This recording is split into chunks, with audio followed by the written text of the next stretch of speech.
Hi friends, നമ്മളിപ്പം നമ്മുടെ home made bread crumbs എങ്ങനെ ഉണ്ടാക്കാമെന്ന് നോക്കുകയാണ്. വളരെ സിമ്പിളാണ്. ആകെ നമുക്ക് ബ്രെഡ് മാത്രം മതി. എന്നിട്ട് നമ്മൾ നന്നായിട്ട് ടോസ്റ്റ് ചെയ്യും. എന്നിട്ട് നമ്മൾ മിക്സിയിൽ പൊടിച്ചെടുക്കും. അപ്പോൾ ഞാൻ കാണിച്ചു തരാം ഹോം മെയ്ഡ് ബ്രെഡ് ക്രംസ് എങ്ങനെ ഉണ്ടാക്കുന്നതെന്ന്. ഞാനിവിടെ ഉണ്ടാക്കുന്നത് പ്ലെയിൻ ബ്രെഡ് ക്രംസ് ആണ്. അപ്പോൾ നമുക്ക് ഫ്ലേവേഴ്സ് ആഡ് ചെയ്യണമെങ്കിൽ ഡ്രൈ ഹെർബ്സ് ലൈക്ക് ഒറിഗാനോ ഒക്കെ ഉണ്ടെങ്കിൽ, ബേസിൽ ലീവ്സ് ഒക്കെ ഉണ്ടെങ്കിൽ അതിട്ടും ചെയ്യാം. നമുക്കിപ്പം പ്ലെയിൻ ബ്രെഡ് ക്രംസ്, പെട്ടെന്നൊരു ഗസ്റ്റ് വരുമ്പോൾ നമുക്ക് എന്തെങ്കിലും ഫ്രൈ ചെയ്യാനാണെങ്കിൽ ബ്രെഡ് ക്രംസ് ഓടിപ്പോയി മേടിക്കേണ്ട, ബ്രെഡ് വീട്ടിലുണ്ടെങ്കിൽ തന്നെ ഉണ്ടാക്കിയെടുക്കാവുന്നേ ഉള്ളൂ. അപ്പോൾ നമുക്ക് നോക്കാം എങ്ങനെ ഉണ്ടാക്കുന്നതെന്ന്. അതിനൊരു പാൻ വെച്ച് നല്ലതായിട്ട് ചൂടായിട്ടുണ്ട്. ഞാനിവിടെ എടുത്തേക്കുന്നത് ബട്ടർ ബ്രെഡാണ്. അപ്പോൾ അതിനൊരു ഓൾറെഡി ഒരു നല്ലൊരു ബട്ടറിൻ്റെ മണമുണ്ട്. ഒരു എണ്ണയോ ഓയിലോ ഒന്നും തേക്കണ്ട. നല്ല ചൂടായിട്ടുള്ള പാനിലേക്ക് ബ്രെഡ് ഇട്ടിട്ട് അപ്പുറം ഇപ്പുറം നന്നായിട്ട് മുരിച്ചെടുക്കുക. നന്നായിട്ട് മുരിഞ്ഞ് വരണം, കരിഞ്ഞ് പോകല്. തീ കുറച്ചിട്ട് ചെയ്യണം. രണ്ട് അപ്പുറത്തെ സൈഡ് ഇപ്പുറത്തെ സൈഡും തിരിച്ച് നമുക്കിതൊന്ന് മുരിച്ചെടുക്കാം. ഞാൻ ഇവിടെ ആകെ 3 ബ്രെഡ് എടുത്തിട്ടുള്ളൂ. നമുക്ക് ക്വാണ്ടിറ്റി അനുസരിച്ച് എടുക്കാവുന്നതാണ്.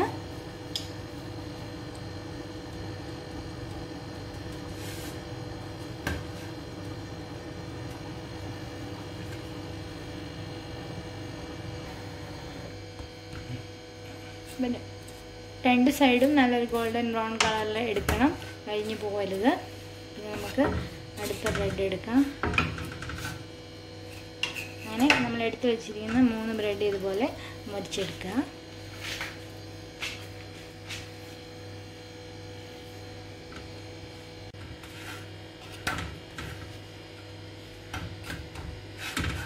നമ്മൾ ബ്രെഡ് ടോസ്റ്റ് ചെയ്തിട്ടുണ്ട്. ഇനി നമുക്ക് മുറിച്ച് ചെറിയ ചെറിയ പീസസ് ആക്കിയിട്ട് മിക്സിയുടെ ചെറിയ ജാറിലേക്ക് ഇടാം.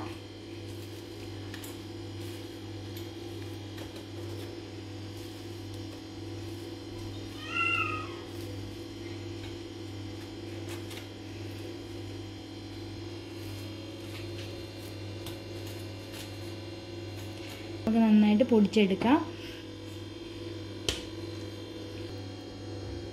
അപ്പോൾ നമ്മൾ ബ്രെഡ് പൊടിച്ചെടുത്തിട്ടുണ്ട്. നല്ല ഫൈൻ പൗഡറായി പോലെ ചെറിയൊരു തരി പോലെ കിടക്കണം. എന്നാൽ നമ്മൾ പൊരിക്കാനൊക്കെ നമ്മളൊരു സാധനം മുക്കുമ്പോൾ കറക്റ്റ് ആവുള്ളൂ. അപ്പോൾ നമുക്ക് ബാക്കി 2-3 പീസസ് ഉണ്ട്, അതോടെ പൊടിച്ചെടുക്കാം. എന്നിട്ട് നമുക്കിത് റോസ്റ്റ് ചെയ്തെടുക്കാം. അപ്പോൾ നമ്മൾ ബ്രെഡ് ക്രംസ് ഇത് നമ്മൾ മിക്സിയിൽ നന്നായിട്ട് പൊടിച്ചെടുത്തിട്ടുണ്ട്. ഇതല്ല ഇതിൻ്റെ ഫിനിഷിങ് സ്റ്റേജ്. ഇനി നമ്മളിത് ഒരു ഫ്രൈ പാനിലിട്ട് നന്നായിട്ടൊന്ന് ഡ്രൈ ആക്കി എടുക്കും. ഇപ്പോൾ ചെറിയൊരു സോഫ്റ്റ്നെസ് ഉണ്ടല്ലോ, അത് നമ്മൾ നല്ല ഡ്രൈ പൗഡറാക്കി എടുക്കണം. എന്നാലേ ഇത് നമ്മൾ സ്റ്റോർ ചെയ്യുമ്പോൾ കേടാകാതിരിക്കത്തുള്ളൂ. അപ്പോൾ നമുക്കിനി ഒരു പാൻ ചൂടാക്കിയിട്ട് ഇത് നന്നായിട്ട് റോസ്റ്റ് ചെയ്തെടുക്കാം. അപ്പോൾ നമ്മൾ ബ്രെഡ് ക്രംസ് റോസ്റ്റ് ചെയ്യാനായിട്ട് ഒരു പാൻ വെച്ചിട്ടുണ്ട്. പാൻ നന്നായിട്ട് ചൂടായി. അതിനകത്തോട്ട് നമുക്ക് പൊടിച്ച് വെച്ച ബ്രെഡ് ക്രംസ് ഇട്ട് കൊടുക്കാം. ബട്ടറിൻ്റെ ഒരു സ്മെല്ലൊക്കെ ഉണ്ട്, കാരണം ഇതൊരു ബട്ടർ ബ്രെഡാണെന്ന് ഞാൻ പറഞ്ഞായിരുന്നല്ലോ. നമ്മൾ അഡീഷണലായിട്ട് ഫ്ലേവേഴ്സ് ഒന്നും ആഡ് ചെയ്യുന്നില്ല. ബ്രെഡിന് ചെറിയൊരു മധുരം ഉപ്പൊക്കെ ഉണ്ടല്ലോ, അപ്പോൾ അത് മതി. പിന്നെ നമ്മൾ എന്ത് കുക്ക് ചെയ്യുന്നോ അതിൻ്റെ കൂടെ നമ്മളിപ്പോൾ ഫ്ലേവർ ആഡ് ചെയ്തെങ്കിൽ നമ്മൾ പല സാധനം കുക്ക് ചെയ്യുമ്പോൾ ബ്രെഡ് ക്രംസ് ആവശ്യം വരും. അപ്പോൾ നമ്മുടെ കയ്യിലിരിക്കുന്ന ഫ്ലേവർ നമ്മളൊരു ഫിക്സഡ് ഫ്ലേവറിൽ വെച്ചിട്ടുണ്ടെങ്കിൽ അപ്പോൾ നമുക്കത് യൂസ് ചെയ്യാൻ പറ്റത്തില്ലല്ലോ. അപ്പം പ്ലെയിൻ ബ്രെഡ് ക്രംസ് ആയിട്ട് സൂക്ഷിക്കുകയാണെങ്കിൽ അതായിരിക്കും ഏറ്റവും നല്ലത്. എന്നിട്ട് നമ്മൾ ഓരോ സാധനം ഉണ്ടാക്കാൻ എടുക്കുമ്പോൾ ബ്രെഡ് ക്രംസിന് ഫ്ലേവർ വേണമെങ്കിൽ അത് ആഡ് ചെയ്ത് കൊടുത്താലും മതി. ഇപ്പോൾ നമുക്ക് പ്ലെയിൻ ആയിട്ടുള്ള ബ്രെഡ് ക്രംസ് ഉണ്ടാക്കിയെടുക്കാം. ബ്രെഡ് പൊടിച്ചിട്ട് ഇങ്ങനെ നന്നായിട്ടൊന്ന് വറുത്തെടുക്കുകയാണെങ്കിൽ കേടാകാതെ കുറേ നാളിരിക്കും. ഫ്രിഡ്ജിൽ നിങ്ങൾക്ക് സൂക്ഷിക്കാം. നല്ലതായിട്ടൊന്ന് തിരിച്ച് മറിച്ച് വിട്ട് നല്ലതായിട്ട് ഇളക്കി കൊടുക്കണം. ലോ ഫ്ലെയിമിലാണ് ഞാൻ ഇട്ടേക്കുന്നത്.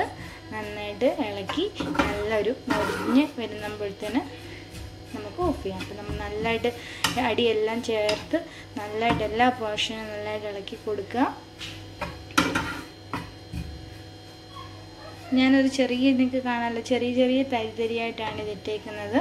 നമ്മൾ ഒരുപാട് പൊടിഞ്ഞു പോയാലും ഒരു രസം ഉണ്ടാവില്ല. ഇതാകുമ്പോൾ മൊരിഞ്ഞ് വരുമ്പോൾ നല്ല കറക്റ്റായിരിക്കും. നല്ലൊരു ഗോൾഡൻ ബ്രൗൺ കളറിലോട്ട് മാറുന്നതും വരെ നമുക്ക് ഇളക്കി കൊടുക്കണം.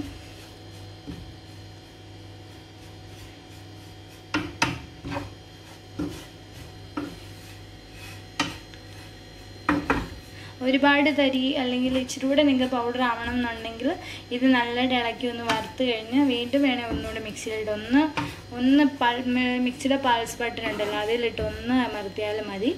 അപ്പം നല്ല പൗഡറാക്കി വേണമെങ്കിൽ അങ്ങനെ സൂക്ഷിക്കാം. എൻ്റെ ഒരു വീഡിയോയിൽ ഞാൻ പറഞ്ഞു എനിക്ക് കട്ട്ലേറ്റ് ഉണ്ടാക്കിയപ്പം ബ്രെഡ് ക്രംസ് ഇല്ലാഞ്ഞിട്ട് റവയുടെ പൊടിയാണ് ഉപയോഗിച്ചത്. നല്ല വറുത്ത റവയിൽ മുക്കി കട്ട്ലേറ്റ് പൊരിച്ചിട്ടുണ്ട്. അസൽ നല്ല ടേസ്റ്റുമാണ്. അസൽ ബ്രെഡ് ക്രംസ് പോലെ ഇരിക്കുകയും ചെയ്യും.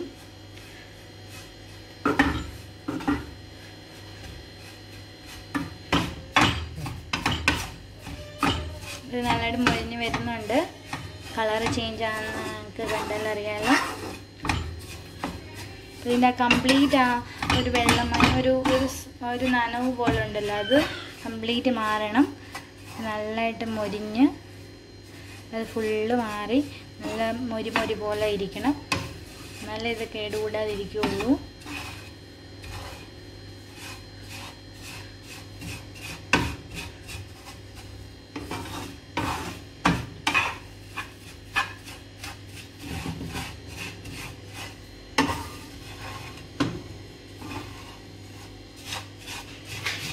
നല്ലതായിട്ട് കൈ എടുക്കാതെ ഇളക്കി ഇരിക്കണം. കാരണം ഇത് നമ്മൾ അതിൻ്റെ അടിയിൽ കിടക്കുന്ന പൊടികൾ കരിയാൻ ചാൻസ് ഉണ്ട്. ഇച്ചിരി വിസ്താരമുള്ള പാനാണ്. അപ്പം നമ്മുടെ ബ്രെഡ് ക്രംസ് നന്നായിട്ട് മൊരിഞ്ഞു. ഞാൻ എന്നിട്ട് മിക്സിയുടെ ആ പൾസ് ബട്ടണിൽ ഒന്ന് ക്രഷ് ചെയ്തെടുത്തു. എന്നിട്ട് വീണ്ടും നമുക്കൊന്നുകൂടെ ചെറിയ ചൂടിൽ ഇളക്കി കൊടുക്കാം. ഇനി നമുക്ക് തീ ഓഫ് ചെയ്യാം. ഇപ്പം ഒത്തിരി വലിയ തരിയാണെന്ന് തോന്നുവാണെങ്കിൽ നല്ലതായിട്ട് വറുത്തതിന് ശേഷം നമുക്കൊന്നുകൂടെ മിക്സിയിലിട്ട് ഒന്ന് പൾസ് ബട്ടണിൽ ഒന്ന് ക്രഷ് ചെയ്തെടുക്കുക. അങ്ങനെ നമ്മൾ വറുത്തതിന് ശേഷം ഒന്നുകൂടെ ക്രഷ് ചെയ്തെടുക്കുമ്പോൾ എല്ലാ പോർഷനും നല്ല കറക്റ്റായിട്ട് കിട്ടും. ആ കളറും കറക്റ്റായിട്ട് വന്നിട്ടുണ്ട്. അപ്പം നമുക്കിനി ഇതൊരു സ്റ്റോറേജ് ബോക്സിലാക്കി വെക്കാം. നന്നായിട്ട് ചൂടാറിയതിന് ശേഷം നിങ്ങൾക്കിത് ഫ്രിഡ്ജിൽ വയ്ക്കാവുന്നതാണ്.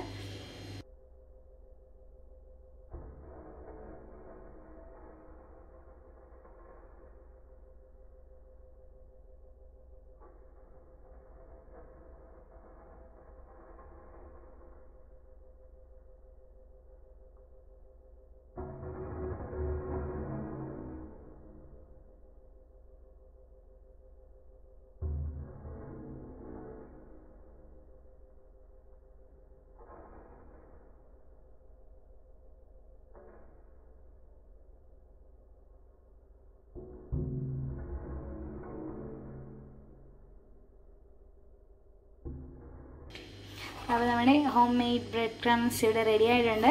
വളരെ സിമ്പിളല്ലേ. അപ്പം നമുക്ക് എന്തെങ്കിലും ഒരു എമർജൻസി സിറ്റുവേഷനിൽ ബ്രെഡ് ക്രംസ് ഇല്ലെങ്കിൽ ഇങ്ങനെ ബ്രെഡ് ക്രംസ് ഉണ്ടാക്കിയെടുക്കാം. അപ്പോൾ പ്ലെയിൻ ബ്രെഡ് ക്രംസ് വീട്ടിൽ എളുപ്പത്തിൽ എങ്ങനെ ഉണ്ടാക്കിയെടുക്കുന്നത് നിങ്ങളെല്ലാവരും കാണണം. വീഡിയോ ഇഷ്ടമാണെന്നുണ്ടെങ്കിൽ നിങ്ങൾ കമൻസും ലൈക്സും ഒക്കെ തരണം. അതുപോലെ സബ്സ്ക്രൈബ് ചെയ്യാൻ നിങ്ങളുടെ ഫ്രണ്ട്സിനോടൊക്കെ പറയണം. അപ്പം ഈ ഹോം മെയ്ഡ് ബ്രെഡ് ക്രംസ് തീർച്ചയായും നിങ്ങളും ട്രൈ ചെയ്യുക. Thanks for watching my channel.